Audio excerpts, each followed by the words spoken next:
Greetings and welcome back. This is our Chapter 4 lecture for Criminal Evidence CJ 315. And the title of this chapter is Types of Evidence. Kind of going back for a minute by way of review, we discussed previously, and you should have read, that essentially everything right now on the table is considered evidence. Let's think about that. That's going to be the overarching rule right now, until Chapter 4, of course. But going into this, understand that everything is evidence. Once a case actually goes to trial, then there's going to be some rules on what evidence can be. So everything is evidence. Everything's allowed in. Anything in your mind that you can think of, you can bring it in. But now the rules of evidence, the federal rules of evidence and the West Virginia rules of evidence, both create limits now. And the first limit the chapter discusses is relevant evidence. So no longer can you just bring everything in. Well, now they're saying it has to be relevant evidence. And relevant evidence is, you can kind of, imagine it because of the name itself. It has to be relevant. If the crime is for murder, then we want evidence that's relevant to the crime of murder, either to the crime of murder or to the defense of murder. And there's a lot of things that can fit into that, and there's going to be even more limits.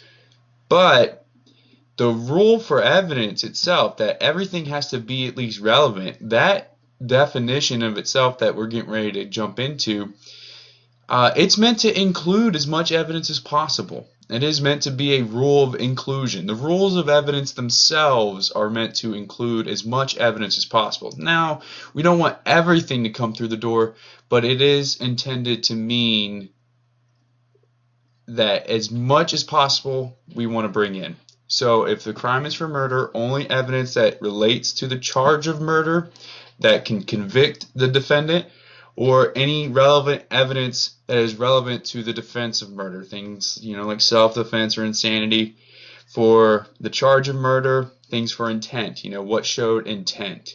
That you could say visualizations. You could have someone on the stand, if they observe the murder occur, they can get on the stand and say, the defendant was not provoked. He or she just did it. Right? Well, that is relevant because that shows intent. Does that show premeditation and deliberation if this is like a first-degree murder? No, but that shows intent. It shows that he wasn't provoked, that his intent from the very beginning was to murder this person, was to commit an unlawful killing.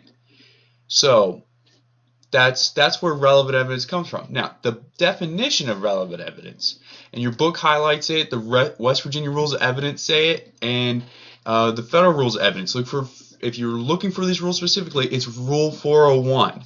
Rule 401 of the West Virginia Rules of Evidence and the federal rules of evidence say that any evidence that tends to prove or disprove a fact of consequence or fact in issue is allowed in. That's what they say. That is what we say in court when you hear attorneys talk about relevant evidence. That's what they're going to say. They may say a different variation. There's a lot of different ways to quoting Rule 401 to mean, we're all saying the same thing, just using different words. We do that a lot. In West Virginia 401 and Federal Rule 401 say the same thing. And in fact, if you look up West Virginia Rule 401 and pretty much all the rules of evidence, you'll see commentary on them that says that it was the intent to adopt the federal rules verbatim. So any evidence that tends to prove or disprove a fact, an issue, or consequence is admissible. So then there's elements there. There's elements within that rule, and the first thing, everybody understands what any evidence means. Any evidence. We already talked about evidence itself is everything. Any meaning it could be anything that you can think of. It could be a receipt, it can be a piece of paper, it could be a news clip, anything. A person, a highlighter, anything can be evidence. Then it has to prove or disprove. Okay, so those are more like adjectives. They're describing the type of evidence.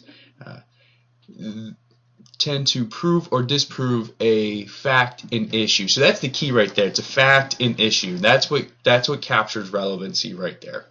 So if intent is at issue, that means that the parties are arguing over whether or not the defendant had the intent to commit the crime. Your book goes in later on to substitute types of evidence. Maybe there's a chance that they're not arguing. Well, then and they decided to actually do a stipulation, or there was a judicial notice, or it's been conclusively presumed.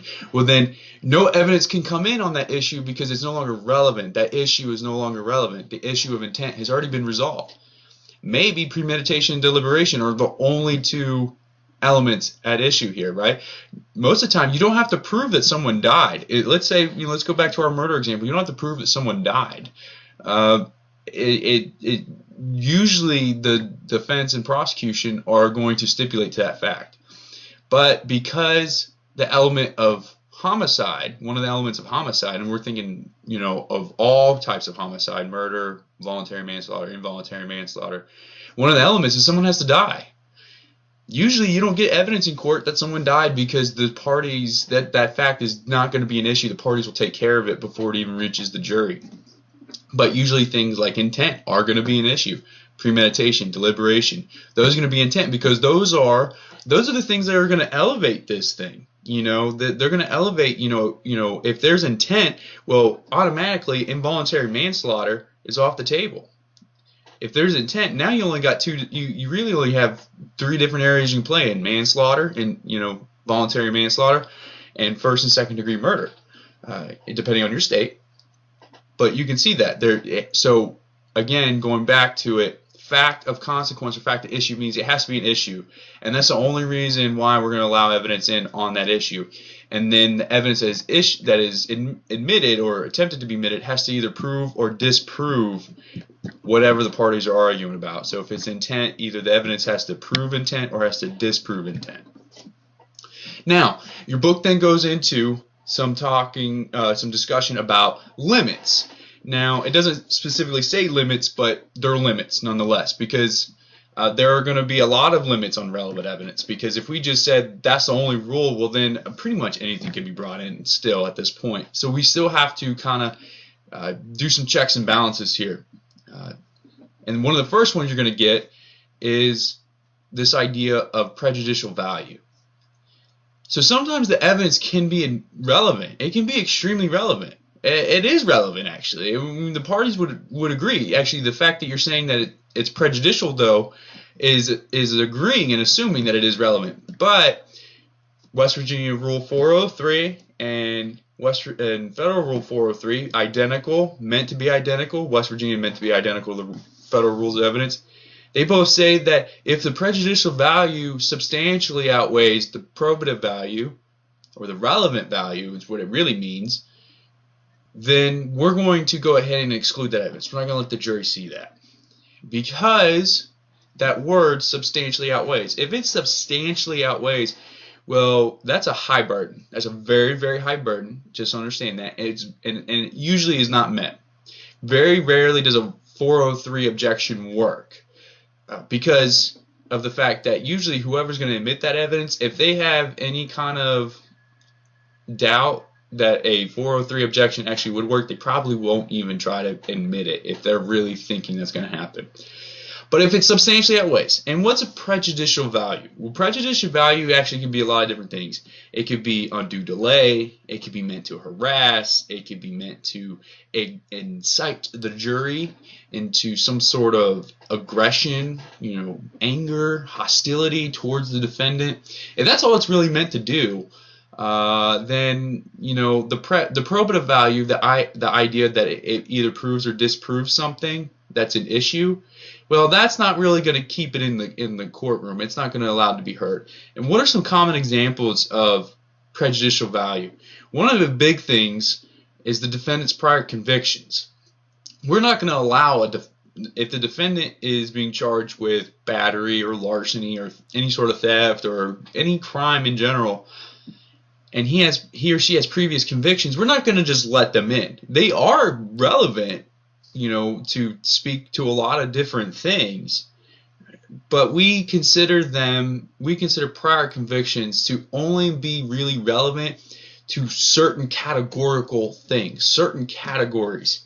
You can't just give it a blanket relevancy stamp and then admit it. And the reason why is because there's a prejudice that the jury will hear this evidence, or that it's being used for some sort of propensity that, well, because he's a prior convicted person, he's committed a crime before, well, he committed a crime here too. That is not it's a relevant argument. It really is. The court considers it that. The rules of evidence consider that a relevant argument, but they say it's not going to work because the probative value is being substantially outweighed by its prejudicial value. Another big thing, cumulative evidence. And for those of you who are, considering to be a police officer, this is a really good point for you, because this is where you can kind of serve as a filter for the prosecution. During your investigation, you're going to be collecting a lot of evidence. So you're going to want to collect as much evidence that's going to convict this person. Let's say you gather 15 different witnesses, and they're all going to say the same thing, and you think that's a really good way to convict the defendant. In reality, it's not. Because you have 15 witnesses that are going to say the same thing. And sometimes it's quality of the evidence and not the quantity of the evidence. So if I'm a defense attorney in that situation, I'm going to tell the prosecutor that's cumulative. That the probative value is being substantially outweighed. You could put 3 of those people on the stand. So this is where you can kind of tell the prosecutor, look, prosecutor, to save you some time and to really get what we want here, which is a conviction, hey, these 3 people out of these 15 people that I've collected for you, I've collected notes, you can compare the notes, but I'm telling you right now, those 3 people right there, those are the people you want to put on the stand if you have to do that.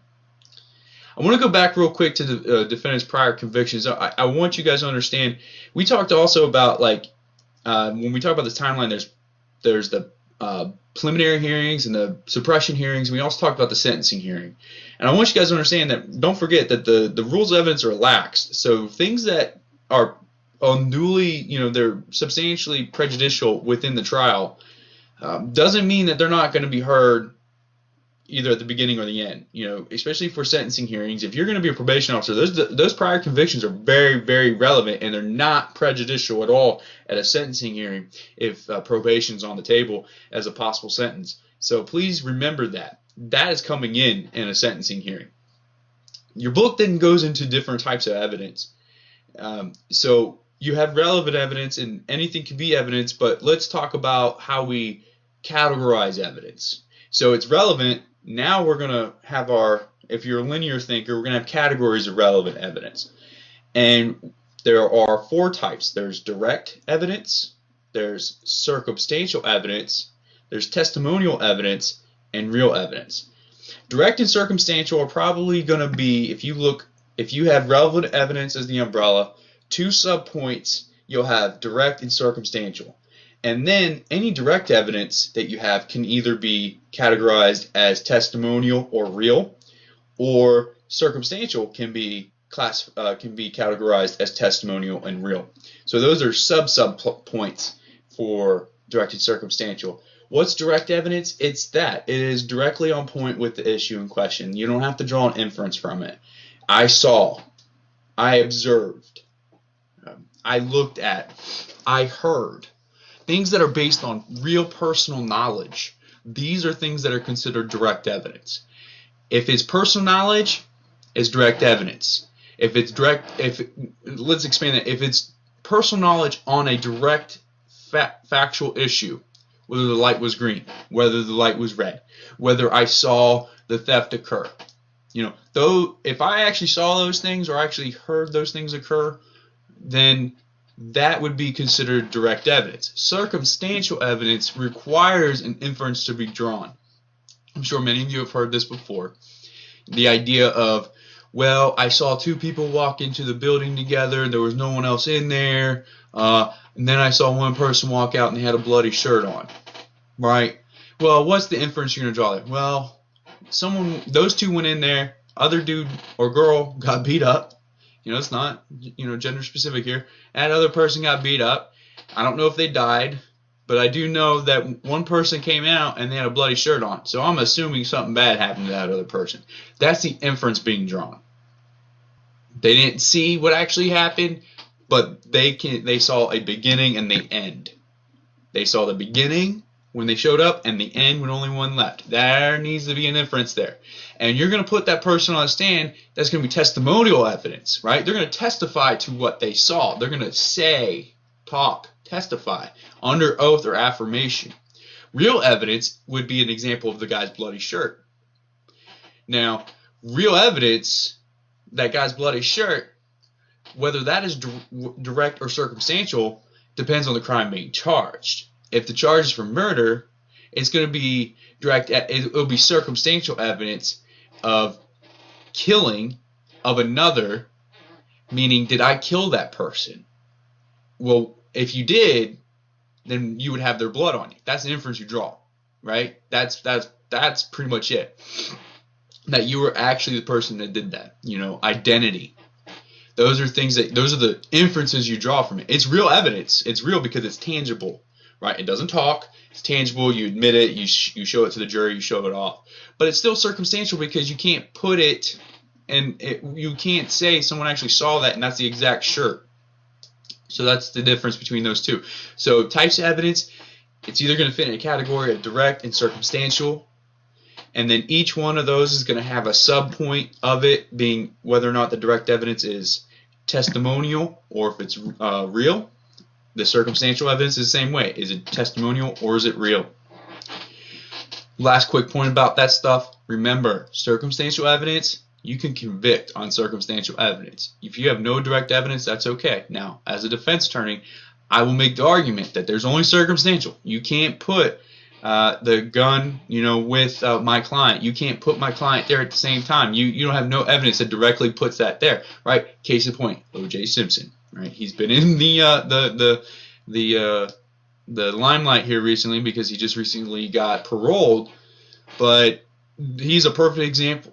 If the glove don't fit, you must acquit, right? That is point blank on, just like hits the nail right on the head of the idea of that, circumstantial evidence, defense attorney going to argue all day that that's all you got and you can't do it.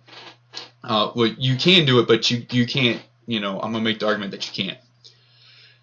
Now, sometimes, I kind of foreshadowed this earlier when I talked about relevant evidence and when we talked about the fact and issue, right? Sometimes the fact is not really an issue, but it needs to be proved in order to charge crime. All right, so if it's not an issue and it needs to be proved still, how do we do that? Well, we have substitutes for real evidence. We have substitutes for testimonial evidence. We have substitutes for evidence in general. And there are three generally used substitutes. There's the stipulation, there's the judicial notice, and there's the presumption.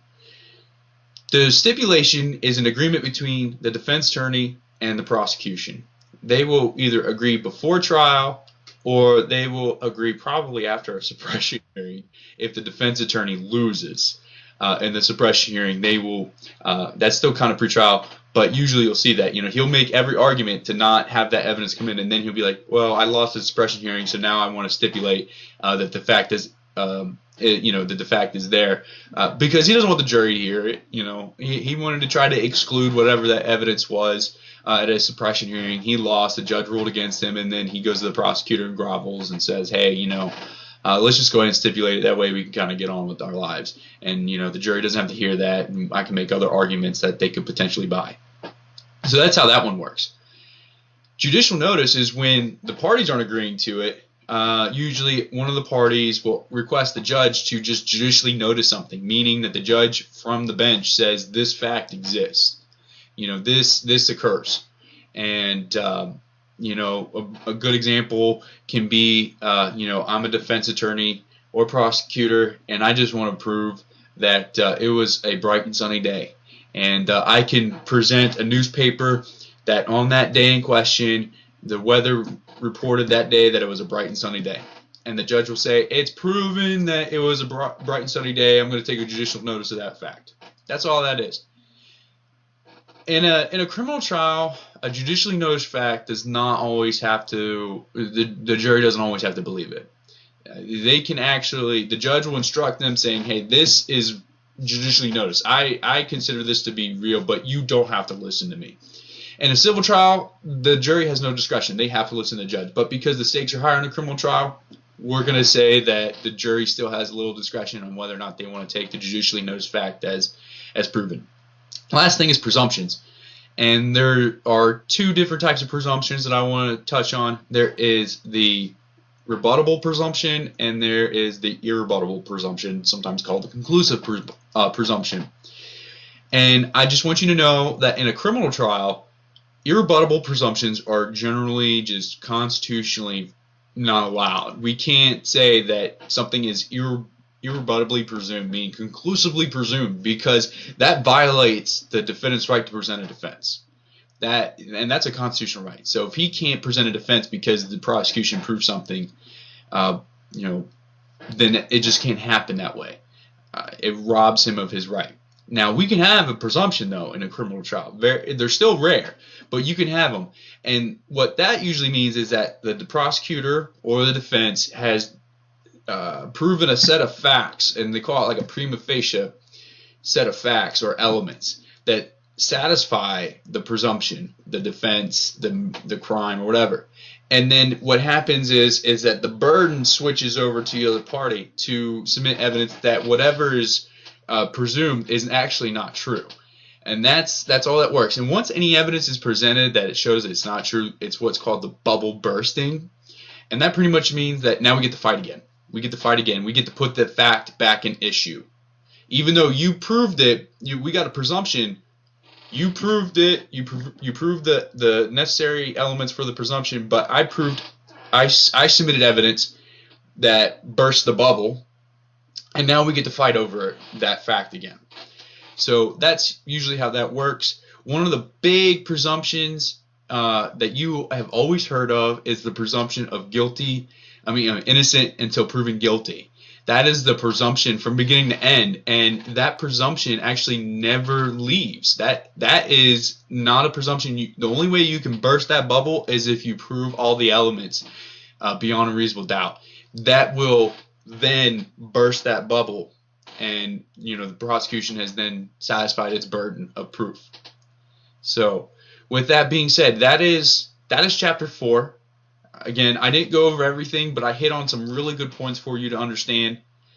We're going to start getting into more and more different types of evidence, and as we go along, then we're going to start getting into a lot of things that are going to be more practical. A lot of this stuff right now is not necessarily too practical yet for someone who is using their degree in criminal justice to get a job as a police officer or a case manager or a probation officer, but you're getting an idea of what a lot of this evidence is, and when criminal justice professionals speak, you can engage in those types of conversations and even offer ideas to potential attorneys because attorneys are going to rely on you guys a lot, especially prosecutors. They're going to rely on you a lot to help them out, and if you can understand the way that they're talking, it's going to help you out a lot more in your career. So I look forward to seeing you next time, and let me know if you have any questions.